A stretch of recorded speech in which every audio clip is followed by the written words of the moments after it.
Un fleuve pour frontière entre le Brésil et la Guyane. Et au cœur de la ville, c'est la fête de l'indépendance.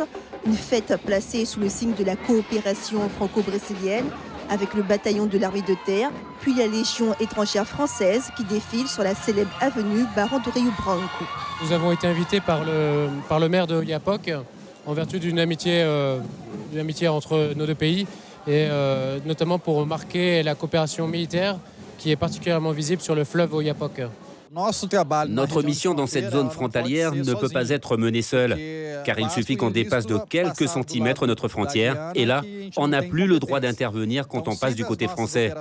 On sort de notre champ de compétences et vice-versa. C'est pourquoi on fait des opérations simultanées, voire conjointes, avec les forces de l'ordre guyanaises. Donc, cette coopération est fondamentale. La police militaire brise le protocole du traditionnel défilé et présente son quotidien avec une simulation d'arrestation. Puis les écoles envahissent cette célèbre avenue. Madame le maire, toujours très proche de ses concitoyens, participe au défilé à sa manière. Sur la tribune d'honneur, on retrouve les autorités françaises et brésiliennes. Il y a la coopération naturelle qui se fait normalement par des échanges. Et puis, depuis 2 mois, nous sommes en train de travailler sur une coopération beaucoup plus profonde, sur des sujets précis, notamment sur l'environnement, qui va découler sur des sujets sur la santé, sur l'éducation.